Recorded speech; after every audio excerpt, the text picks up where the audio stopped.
Dans cette vidéo, nous allons voir l'utilisation de la formule avec ici. Nous avons déjà vu dans d'autres formules là où on utilise la formule avec ici en utilisant une seule supposition. Mais pour le moment, il y a des cas où on trouve une seule supposition ou bien deux suppositions ou même trois suppositions. C'est ce que nous allons devoir maintenant. Nous allons commencer par la formule où nous trouvons une seule supposition. Ici, le cas de notre exercice. Nous voyons d'abord les employés d'une entreprise. Pour le moment, nous avons identifié à peu près 16 employés. Et pour ces employés, chacun, on voit son salaire. Ils n'ont pas le même salaire. Et le travail, pour le cas du travail, c'est-à-dire quand on a fait cet exercice, il y a ceux qui avaient du travail à faire et ceux qui n'avaient pas de travail à faire. Là où dans la partie travail, c'est-à-dire dans la colonne travail, là où il y a un non, c'est-à-dire que ce travail pour le moment n'a pas de travail à faire. Et là où il y a oui, c'est-à-dire que le travailleur il a du travail à faire. Et il y a aussi le nombre d'absences. Il y a ceux qui n'ont pas d'absence, par exemple c'est ici et c'est ici. Et il y a même ceux qui aussi ceux qui n'ont pas, ceux qui ont pris une absence, et il y a ceux qui ont deux ou même plus. Nous allons voir l'utilisation de la formule ici. Dans notre exposition, nous allons nous donner un exemple sur la disponibilité du travail, c'est-à-dire là où les travailleurs n'ont pas de travail, c'est-à-dire qu'on va leur donner un congé, et ceux qui ont du travail n'auront pas de le congé. C'est-à-dire nous allons mettre ces deux possibilités. Il faut qu'on commence notre formule. C'est égal ici. Égal ici. Ici, la case où il y a non, c'est-à-dire là où nous allons avoir le congé. On choisit ici, c'est-à-dire D2. Si D2 égale non,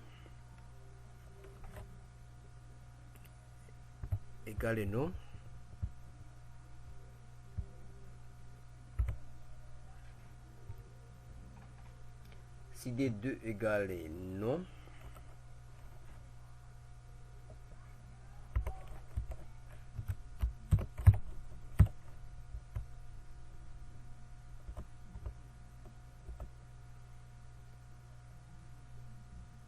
c'est-à-dire que le congé sera accordé.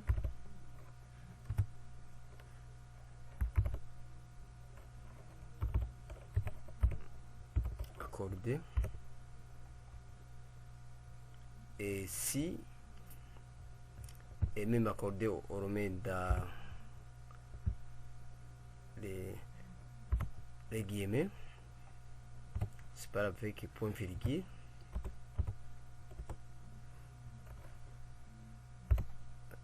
Dans le cas contraire, c'est-à-dire qu'il sera refusé.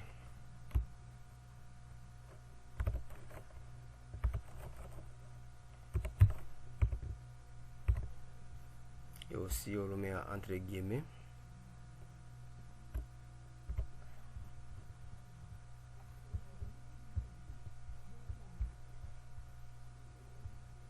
Après nous allons fermer la parenthèse pour valider. On valide. Vous voyez que ici c'est le travail, il n'y a pas de travail, c'est non. le congé est accordé. Nous allons voir dans d'autres cas. Vous voyez comme ça. Le cas où c'est oui, c'est-à-dire le cas où il y a le travail un travail à faire, c'est-à-dire que le congé est refusé. Là où le travail est non, c'est-à-dire qu'il n'a pas de travail à faire, c'est on lui a accordé un congé, ainsi de suite. Vous voyez la formule, comment on l'utilise. Maintenant, nous allons utiliser deux conditions, c'est-à-dire plus d'une condition. Supposons qu'on veut mettre ici, en chômage ceux qui ont plus de trois absences ici, mais qui n'ont pas de travail. C'est-à-dire il y a ceux qui ont plus de 3 absences mais qui ont du travail. Mais ici nous allons voir ceux qui n'ont pas du travail et qui ont plus de 3 absences, c'est-à-dire deux conditions. On va commencer avec la formule. On écrit égal si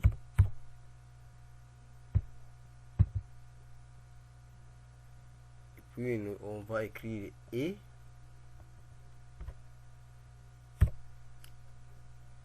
puis on ouvre la parenthèse.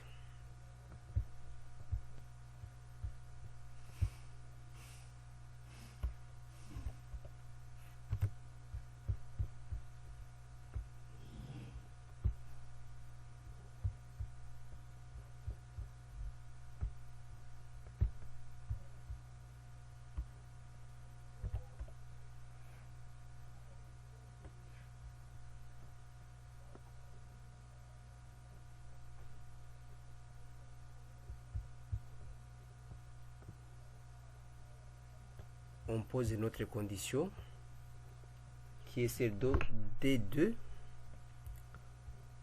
c'est-à-dire le cas de ne pas avoir du travail égale non, c'est-à-dire la condition que le travail n'a pas de travail égale non, ça doit être entre guillemets.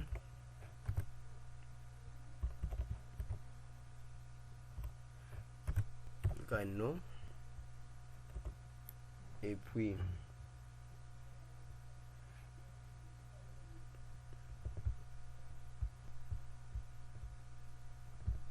l'autre condition c'est E2 ici inférieur non E2 supérieur à 3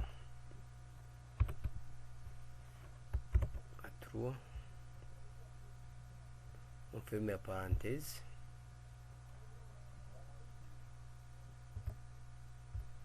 Mais ici nous allons mettre non entre guillemets parce que le mot doit être entre guillemets.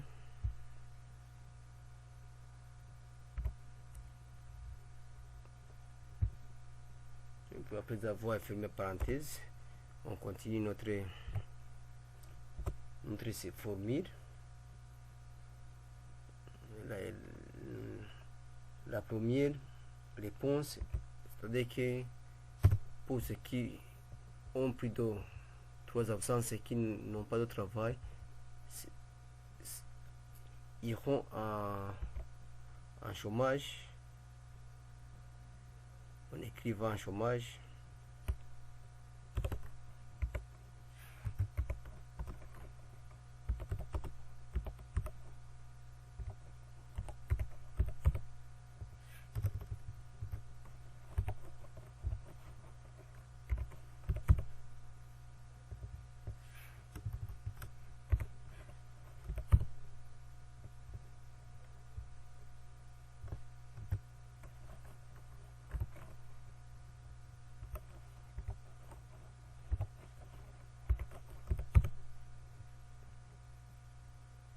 On y met des guillemets et puis la deuxième condition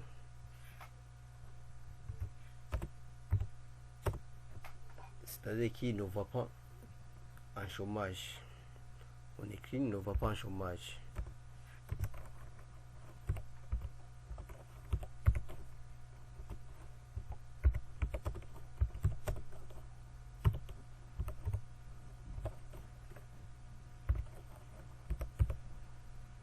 Et on ferme les guillemets. Et on ferme aussi la parenthèse.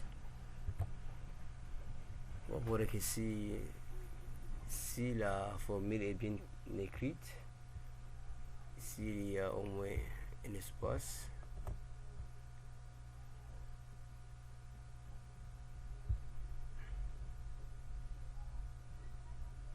même ici, un espace ici. Pour le reste, la formule est bien écrite, on valide.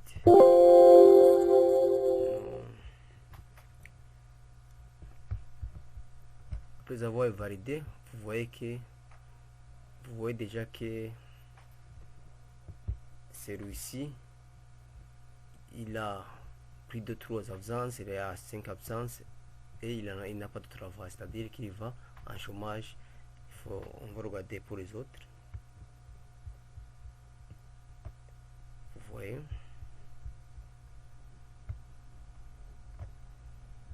pour tous les autres, ils ne vont pas en chômage parce que ceux qui ont pris de 3 absences, c'est-à-dire c'est celui-ci, mais il a un travail à faire. Par exemple, on peut y mettre non ici.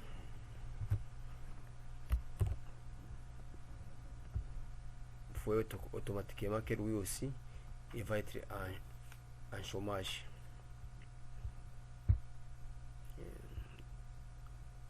C'est comme ça qu'on peut poser deux conditions qui sont différentes, c'est-à-dire qui sont les conditions qui sont séparées par et. C'est-à-dire que un ouvrier peut avoir plus de 3 absences et peut ne pas avoir de travail. C'est comme ça qu'on a mis son et ici.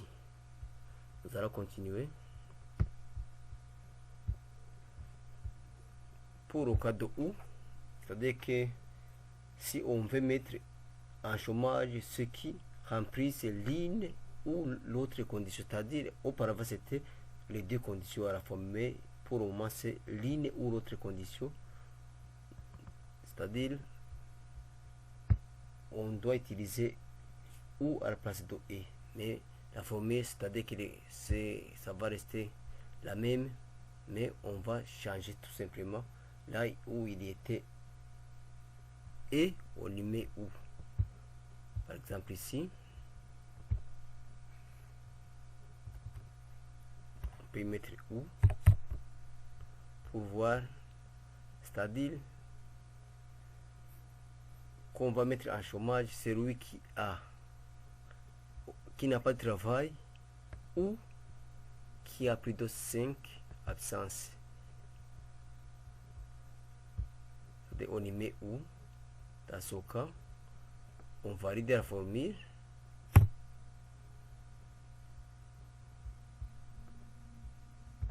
Dans ce cas, vous allez voir que la formule change quand on y met ou à la place de et, c'est-à-dire que celui-ci, il n'a pas de travail, il a aussi plus de 3 absences, il va en chômage. Ici aussi, celui-ci ne va pas en chômage parce qu'il a un travail et aussi il n'a pas plus de 3 absences.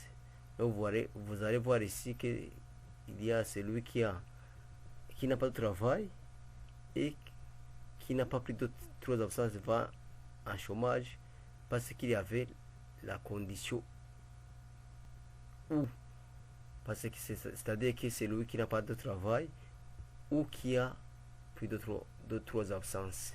C'est-à-dire c'est pourquoi vous allez avoir beaucoup d'employés qui iront en chômage. C'est comme ça comment on utilise ces deux sortes de formules.